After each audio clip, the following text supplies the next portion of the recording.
සුබ මධ්‍යාහ්නක් ඔබ සියලු දෙනාටම. පසුගිය නොවැම්බර් මාසයේ 3 වෙනිදා මම විසින් විපක්ෂ നാයක කාර්යාලයේදී මාධ්‍ය සාකච්ඡාවක් පවත්වන්න යෙදුණා. ඒ මාධ්‍ය සාකච්ඡාවේදී මම කරුණක් හෙළිදරව් කරා.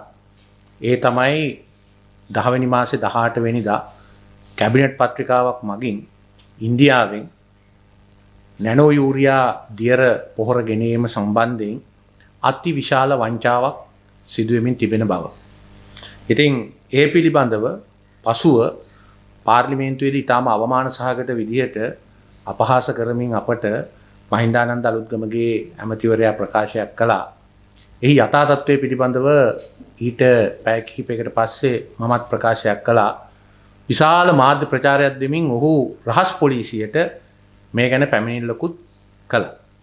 ඔහු ප්‍රකාශ කළේ මගේ ප්‍රකාශ අසත්‍ය බවත්, විශේෂයෙන්ම මෙහි තියෙන්නේ නැනෝ නයිට්‍රජන් බවත්, ඒ වගේම මෙහි වංචාවක් සිදු වී නැති බවත්. දැන් මේ ඉෆ්කෝ නැමැති IFFCO නැමැති මේ ඉන්දියානු ගොවි සමූහයේ තාක්ෂණ නිලධාරීන් ශ්‍රී ලංකාවට පැමිණ තිබෙනවා. ඒ පැමිණ තිබෙන තාක්ෂණ නිලධාරීන්ගෙන් අනිල් යාදව මහතා ඊයේ මේ පිළිබඳව මාධ්‍ය හමුවක් පැවැත්තුවා. ඒ මාධ්‍ය හමුවේදී මම විසින් ප්‍රකාශ කරන ලද සියලුම කරුණු සත්‍ය බව ඔප්පු වෙන ආකාරයට එතුමා තමන්ගේ ප්‍රකාශය කළා. පළමුව මේ රසායනික පොහොර තහනම් කළා කිව්වට මේ ගෙනේන ලද නැනෝ යූරියා පොහොර දියරය පැහැදිලිවම නැනෝ තාක්ෂණයෙන් බිහිවෙච්ච රසායනික පොහොරක් මිස ස්වභාවික කාබනික පොහොරක් නොවන බව ඔහුගේ කතාවෙන් පැහැදිලි වුණා. ඒක සම්පූර්ණ ඇත්තක්. මොකද නැනෝ තත්වයේ තිබෙන දේවල් ස්වභාවයෙන් නිෂ්පාදනය කරන්න බෑ. ඒවා නිෂ්පාදනය කළ යුතුයි. එවැනි නිෂ්පාදිත සෑම දෙයක්ම ස්වභාවික පොහොරක් වන්නේ නැහැ. ඒක අනිවාර්යයෙන්ම රසායනික පොහොරක් වෙනවා. මොකද රසායනික ද්‍රව්‍ය හරහා තමයි ඒක නිෂ්පාදනය කරන්නේ. ඒ වගේම මෙහි පොහොර මිලිලීටර් 500ක මිල ඉන්දියානු රුපියල් 240ක් බව ඔහු ප්‍රකාශ කළා. මා කිව්වෙත් ඒකමයි, ලීටරයක් ඉන්දියානු රුපියල් 480ක් කියලා. මිලිලීටර් 500 240 නම් ලීටරේ වෙනවා රුපියල් 480ක් ඉන්දියානු රුපියල්. එතකොට මේක වෙන්නේ ඩොලර් 6කට ආසන්න ප්‍රමාණයක් ඉන්දියාවේ රුපියල් ප්‍රමාණය අපි ගණනය කළාට පස්සේ. නමුත් මේ මහින්දානන්ද අලුත්ගමගේ ඇමතිවරයා, මේ අනුන්ට චෝදනා කරන මේ පුජ්‍යලයා මේ ගෙනන ලද පොහොර ගෙනේනවයි කියලා ඔහු කැබිනට් මණ්ඩලයට පොරොන්දු වුණේ කොළඹ කමර්ෂියල් පොහොර සමාගම හරහා. නමුත් ඔහු මේක ගෙනාවේ වෙනත් පුජ්‍යලික පිරිසකගේ ට්‍රස්ට් එකක් හරහා. ඒ ගැන ප්‍රකාශ කළ තියෙන කැබිනට් පත්‍රිකාවේ ඒකෙන් මිල ගණන් කැඳවනවා කියලා විතරයි. ඊළඟට මේ පොහොර ලීටර් මිලියන 2.1කට ආසන්න ප්‍රමාණයක් මෙරටට ගෙන්වීම සඳහා ඩොලර් මිලියන 52ක මුදලක් වැය කරන බව ඒ කැබිනට් පත්‍රිකාවේ සඳහන් වෙලා තියෙනවා. ඒ කියන්නේ 1 ලීටරයක් ඩොලර් 25කට ආසන්න ගානකට තමයි ගෙන්නන්නේ යන්නේ. ඒ හරහා තමයි මේ මහා වංචාව සිද්ධ වෙන්නේ. මම පෙන්ලා දුන්නා ගොවි පවුල් දසලක්ෂයකට රුපියල් 8000 ගානේ ලබා දෙන්න තරම් වටිනා මුදලක් මේ සාපලත් පාලකීන් විසින් ගොවි ජනතාවගේ පොහොර තහනම් කළා ලබා දීපු එම නැනෝ පොහොර වලින් කොල්ල කාගෙන ඇති බව. ඉතින් මේකෙන් පස්සේ මතුවෙන සංකූලතා ආදිය කෙසේ වෙතත් මේ චෝදනාව දැන් ඔප්පු වී හමාරයි. ඒ නිසා රහස් පොලිසියට ගිය මහින්දානන්ද අලුත්ගමගේව දැන් රහස් පොලිසිය ප්‍රශ්න කරන්න ඕනේ. කවුද මේ ජාවාරම් පිටිපස්සේ හිටියේ? මේ රටේ ජනතාවගේ මුදල් වලට ඉතාමත්ම හිඟ ඩොලර් වලට මෙවැනි අපරාධ කිරීමට කිසිවෙකුට හැකියාවක් නැහැ. මේ ඊනියාස් සමාගම මේ ට්‍රස්ට් එක සිය ගිණුම සකස් කරලා තියෙන්නේ 2021 10 වෙනි මාසේ 18 වෙනිදාමයි. කැබිනට් පත්‍රිකාව ආපු දවසේමයි. 19 වෙනිදා මේ ගෙවීම් කටයුතු කරලා තියෙනවා. ඊට පසුව මේ ගිණුම වසා දමලා තියෙනවා. මේ වංචනිකයින් අත්අඩංගුවට ගත යුතුයි. තරාතිරම නොබලා රාජ්‍ය ඇමතිද මීට සම්බන්ධ ඊට වඩා ඉහළ ඇත්තොද ඒ සියලු දෙනාට නීතිය වහාම මේ රටේ ගොවි ජනතාව වෙනුවෙන් අපි ඉල්ලා හිටන ක්‍රියාත්මක විය යුතුයි. ඒ වගේම මේ සම්බන්ධයෙන් අදාළ ඉෆ්කෝ සමාගමෙනුත් අපි ඉල්ලා හිටිනවා විශේෂයෙන්ම මේ සම්බන්ධයෙන් තමන් ගෙවන ලද මිල හරි හැටියට මේ රටට ලෝකෙට ප්‍රකාශ කළ යුතුයි. රජය මේ ගැන මැදිහත් නොවුනත් අනාගතයේ අනිවාර්යයෙන්ම මේ දූෂිත වංචාවට එරෙහිව මේ රටේ ජනතාව, මේ රටේ ගොවි ජනතාව දැන් පෙළ ගැසිය යුතු බව ඉතාම පැහැදිලියි. ඒ වගේම තවත් අද ප්‍රශ්නාර්ථයකට නැගිලා තියෙන චීනයෙන් ගෙනෙන ලද කාබනික පොහොර පිළිබඳ ප්‍රශ්නය. මේ ප්‍රශ්නය දැන් ගෙවීම් කටයුතු කරන්න මහ බැංකුවේ අධිපතිවරයාට, මහජන බැංකුවේ සභාපතිවරයාටත්, සාමාන්‍ය අධිකාරීටත්, ඒ වගේම ආණ්ඩුවටත් විශාල තදියමක් තියෙනවා. මොකද මේ පොහොර ගෙන්වීමේ ක්‍රියාවලිය පිටිපස්සේ හිටියේ චලීනා කියන සමාගම, එහි ප්‍රධානිය අග්‍රාමාත්‍ය ලේකම්වරයාගේ ඥාතිය. ඉතින් මේ බව දැන් ඔප්පු වෙලා ඉවරයි. ලේකම්වරයාත් එක පිළි අරගෙන ඉවරයි. දැන් යම්කිසි ආකාරයකට මෙහි සඳහන් මේ අහිතකර බැක්ටීරියා විශේෂය තිබෙනවා නම් මෙහි පාඩුව දැරිය යුත්තේ ඒ චලීනා සමාගම මිසක් මහජන බැංකුව හෝ කෘෂිකර්ම අමාත්‍යාංශය නෙවෙයි. එhmenan රජයට කරන ලද මේ පාඩුව වහාම අග්‍රාමාත්‍ය ලේකම්වරයාගේ ඥාති සහෝදරයා විසින් රජයට පියවිය යුතු විතරක් නෙවෙයි, මේ සම්බන්ධයෙන් සිදුවෙච්ච අනිකුත් කාරණාවලට නීතිය ඉදිරියේ ක්‍රියාත්මක විය යුතුයි. ඒ වගේම වැදගත්ම කාරණයක් මේකෙත් තියෙනවා. මොකද්ද? මේ කාබනික කොම්පෝස්ට් පොහොර ටොන් එකක් අද ඩොලරේ සාමාන්‍ය වටිනාකම වෙච්ච රුපියල් 230 එක්ක බලනකොට, ඒ කියන්නේ ටොන් 98000ක් ගේන්න යන්නේ ඩොලර් මිලියන 44කට. අද ඩොලරේ රුපියල් 230යි කියලා හිතුවොත් මේ කාබනික පොහොරයි කියන මේ කොම්පෝස්ට් පොහොර ටොන් එකක් රුපියල් 1,30,000ක් වෙනවා. මීට 203යි කියලා හිතුවොත් රුපියල් ඩොලරය මේක 92,000ක් වෙනවා. මතක තියාගන්න, මේ රටේ විශාලම කාබනික අංගනය, පොහොර අංගනය, කොම්පෝස්ට් අංගනය පවත්වාගෙන ගියේ අපේ මහනගර අමාත්‍යාංශයෙන් අපි තොග ගානේ ටොන් එකක් ලබා දුන්නේ රුපියල් 4,200ට. ඒ වගේම නයිට්‍රජන්, ෆොස්ෆරස්, පොටෑසියම් එක්කහු කරලා පැකට් කරලා වික්කේ රුපියල් 30කට කිලෝ.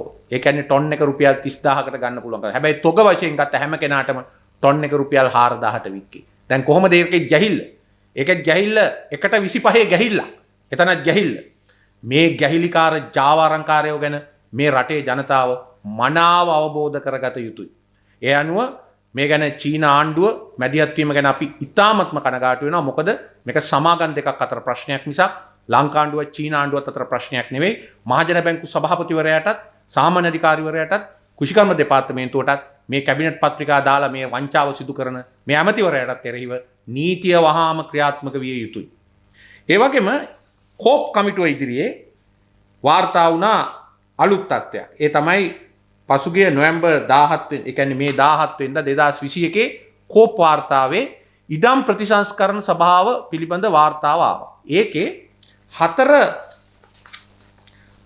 කාරක සභාවේ විශේෂ අවධානය යොමු යුතු කරුණු යටතේ 4 ඈ වගන්තිය යටතේ 2021 ජූලි 22 ගත්ත තීරණයක් මත මෙම සභාවේ කියන්නේ මේ ඉඩම් ප්‍රතිසංස්කරණ සභාවේ රුපියල් මිලියන 350ක් ලබා දීලා තියෙනවා එස්.එම්. චන්ද්‍රසේන ඇමතිතුමාගේ කාබනික පොහොර ව්‍යාපෘතියකට ප්‍රාදේශීය ලේකම් කොට්ටාස 29ක ක්‍රියාත්මක කිරීම සඳහා. කෝප් කමිටුව ඉදිරියේ පිළිගත්තා අදාළ LRC ආයතනයේ සභාපතිවරයා පනතට අනුව LRC එකට කිසිම නීතිමය හැකියාවක් නැහැ කියලා පොහොර නිෂ්පාදනය කරන්න. ඒ වෙනුවෙන්ම කාබනික පොහොර නිෂ්පාදනය කියලාම සශේන්ද්‍ර රාජපක්ෂ මහත්තයාගේ අමාත්‍යාංශයක්ම තියෙනවා. එහෙම තිබියදී LRC එකට LRC පනතෙන් කිසිම ඉඩකඩක් ලබා දීලා නැහැ කියලා. කැබිනට් මණ්ඩලයට යම් යම් අනුමැතින් දෙන්න පුළුවන්. නමුත් පනත් උල්ලංඝනය කරන්න කැබිනට් මණ්ඩලයට හැකියාවක් නැහැ. ඒ බව හොඳින්ම මතක තබා ගත යුතු මේ ගණදෙනුවත් සම්පූර්ණයෙන්ම නීති විරෝධී ගණදෙනුවක්. ඒ වගේම එම නිර්මාණය කරන ලද පොහොර පසට යොදන්න සුදුසුද නැද්ද කියන එක පිළිබඳ ප්‍රමිති වාර්තාවක් තියනවාද කියලා අපි රජයෙන් අහනවා. මොකද මේ පොහොර නිෂ්පාදනය කරපු හැටි ගැන විශාල කටකතා ප්‍රමාණයක් දැන් රට පුරාම විසිරී පැතිරී ගිහින් තියෙන නිසා. කෙසේ වෙතත් ටොන් 20000කට ආසන්න ප්‍රමාණයක් දැන් යම් ප්‍රමාණයකට නිෂ්පාදනය කරලා තියෙනවා කියලා ඒ සභාපතිවරයා පිළිගත්තා. ඒ අනුව ගත්තත් මිලියන් 350ක් වියදම් කළා. ඒකෙන් කොටසක් වියදම් කළා නැහැයි කියලා ඔප්පු වෙලා තියෙනවා.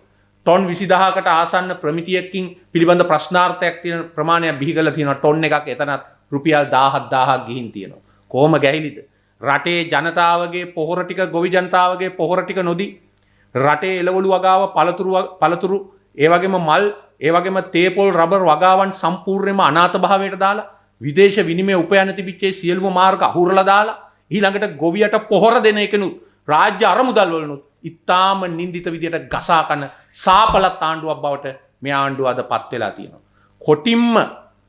කොටිම්ම අසූචි වලින් තනන පෝරවලනුත් ගසා කාපු ආණ්ඩුවක් හැටියට මේ රාජපක්ෂ ආණ්ඩුව ඉතිහාසගත වෙනවා ඇති. අසූචි වලනුත් ගසා කාපු ආණ්ඩුවක් හැටියට. ඒ නිසා මේ රටේ ගොවි ජනතාවගෙන් ඇතුළු සියලු දෙනාගෙන් අපි ඉල්ලා හිටිනවා ඔය CID පරීක්ෂණ, පොලිස් පරීක්ෂණ අවිනීතිය ක්‍රියාත්මක කරමින් බිය වද්දන්න පාවිච්චි කරනවට බිය වෙන්න එපා.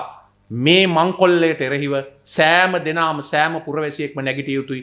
අද ඔබ ගෙවමින් තිබෙන්නේ හාල් කිලෝ රුපියල් 140ට ගනිමින් එහෙම නැත්නම් 220ට ගනිමින් ඊටත් වැඩි ගණන් වලට ගනිමින් කිරිපිටි පෝලිං වල ඉඳමින් භූමිතෙල් පෝලිං වල ඉඳමින් එළවලු පළතුරු පෝලිං වල ඉඳමින් ඔබ මේ දුක් විඳින්නේ මේ සාපල තාණ්ඩුවේ ජාවාරම් කරුවන්ගේ ජාවාරම නිසා. ඒ නිසා ලූණු බිකෙන් ගහපු ආණ්ඩුවක්, සීනි ඇටෙන් හොරකම් කරපු ආණ්ඩුවක්, භූමිතෙල් බින්දුවෙන් හොරකම් කරපු ආණ්ඩුවක්, ගෑස් වලින් හොරකම් කරපු ආණ්ඩුවක්. ඒ බව ගෑස් සභාපතිම කියලා තියෙනවා. ඒ වගේම අද වෙනකොට පොහොර වලින්, ඒ වගේම අපි දැක්කා එන්නත් කරණේ, ඒ වගේම නිරෝධායනේ හොරකම් කරපු මේ වගේ තුච්ච ආණ්ඩුවක් ලංකා ඉතිහාසයේ තිබිලා නැහැ. ඒ නිසා මේ ජනතාවගෙන් අපි ඉල්ලනවා නැගිටලා ඔබේ අයිතිය වෙනුවෙන්, ඔබේ දුක් ගින්න වෙනුවෙන් නැගී සිටින්න කියලා. විශේෂයෙන්ම මහින්දානන්ද අලුත්ගමගේට මේ පිළිබඳ පරීක්ෂණ නොකරොත්, ඔහු සම්බන්ධයෙන් ක්‍රියාමාර්ග නොගත්තොත් මෙහි වගකීම රටේ ජනාධිපතිවරයාට පැවරෙන බවත් මේ අවස්ථාවේ අපි ප්‍රකාශ කරනවා. අපිව නිහඬ කරවන්න නඩු දාලා, චෝදනා කරලා, මඩ ගහලා, හොර මංකොල්ලකාරීන් විසින් අයථා විදියට උපයාගත් ධනය යොදාගෙන YouTube නාලිකාවල චිත්‍රපටි හදලා අපෝ නතර කරන්න බෑ. මේ වංචාවට එරෙහිව අපි එදත් රාජපක්ෂලාට එරෙහිව නැගී සිටියා. අදත් ඒ ක්‍රියාදාම වෙනවා. රාජපක්ෂලාට විතරක් නෙවෙයි, යහපාලන කාලේ සිද්ධ වෙච්ච හොරකම් වලටත් වෙන කවුරු හරි කරන ක්‍රියාදාමයටත් එරෙහිව යුක්තිය වෙනුවෙන් අපි ඉදිරියේදී නැගී සිටින බව ප්‍රකාශ කරමින් සියලුම ජනතාවට මේ පිළිබඳව අවදියෙන් නැගී සිටින්න කියලා ඉල්ලමින් මම ආයාචනයක් මුළු ජාතියටම කරනවා.